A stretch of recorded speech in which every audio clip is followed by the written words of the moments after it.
আসসালামু আলাইকুম, স্বাগতম করে নিচ্ছি মাই এভরিথিং ব্লগ চ্যানেলে। আমি ঢাকা থেকে যুক্ত। আশা করছি সবাই ভালো আছেন। আলহামদুলিল্লাহ আমিও ভালো আছি। আর নতুন দিনের নতুন আরও একটি ব্লগ নিয়ে চলে এসেছি আপনাদের মাঝে। এই যে দেখুন কচু, প্রথমে দেখিয়ে দিয়েছি কি কি রান্না করব। গ্রাম থেকে কচু এনেছি, সেই কচুটা রান্না করছি।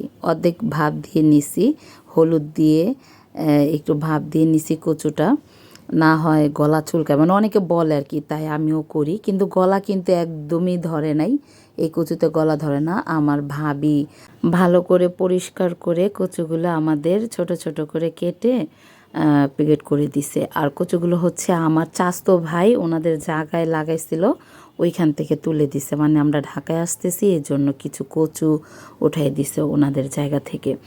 তো এই যে রান্না করতেছি, অনেকেই আছে, অনেকে কি মানে আমি নিজেও রান্না করি।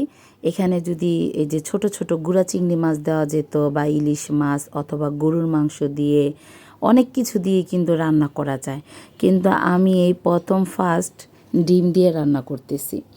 মানে গ্রাম থেকে আসছি তো, ঘরে মাছ ফ্রিজও ছিল না, ভাবলাম শর্টকাট দোকান থেকে ডিম এনে ডিম দিয়ে রান্না করে নিই।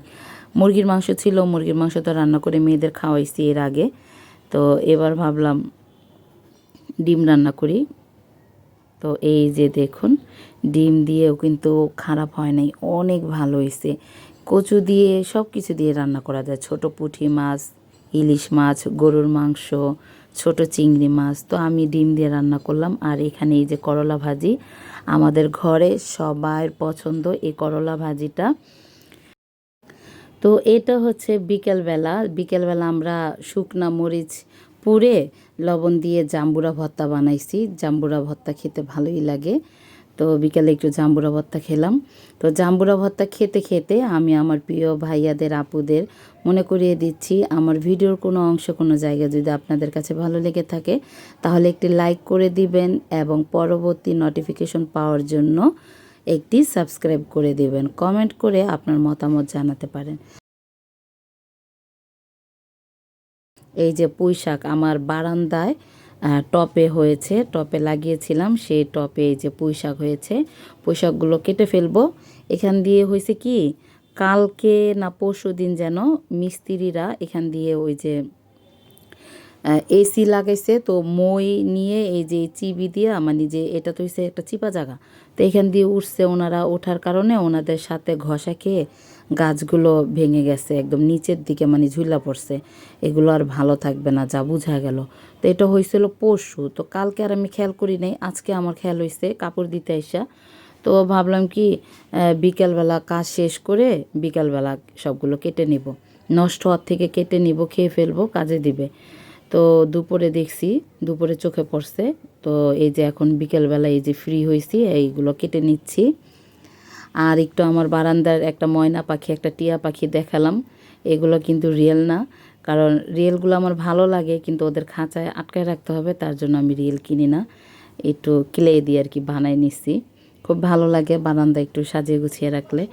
আর এই যে দেখুন, এখানে এই যে পুঁই শাক, এই যে দেখুন সবগুলো এখানে নিয়ে আসছি। অত বেশি একটা ধরে নেই, কারণ আমার বারান্দা না রোদ আসে না, কিচ্ছু আসে না, যার কারণে ওই ছাওয়ার ভিতরে যতটুক যা হয়েছে। তো এখন এগুলো আমি কেটে নেব। এই যে দেখুন এই কটাই হয়েছে। দেখি আজকে তো আর রান্না করব না, এগুলো এখন কেটে আমি রেখে দিব ফ্রিজে। তো দেখি কালকে কি দিয়ে রান্না করা যায়, আল্লাহ রিজিকে কি দিয়ে রাখছে। তো ভালোই লাগে, নিজের হাতে কিছু লাগিয়ে খেতে ভালোই লাগে। আমার যদি গ্রামে তো বাড়িঘর আছে, কিন্তু গ্রামে না, সত্যি কথা বলতে, ঘুরতে যাই, বেড়াতে যাই, কিছুদিন থাকি, সেটাই ভালো লাগে, কিন্তু একবারে থাকাটা একদম ভালো লাগে না।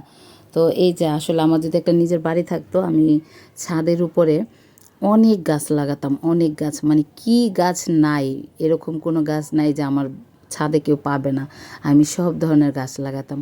তো পুঁই শাকটা দেখা যায় অনাহাসে হয়ে যায় বারান্দায়, রোদ লাগে না, কিছু লাগে না, এই জন্য লাগাই। কিন্তু অন্য সব গাছ কিন্তু হয় না বারান্দায়, রোদ নেই, তাই রোদ হলে আবার সব ধরনের গাছই হয়।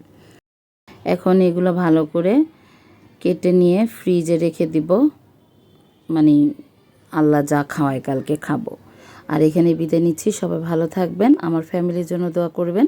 আসসালামু আলাইকুম।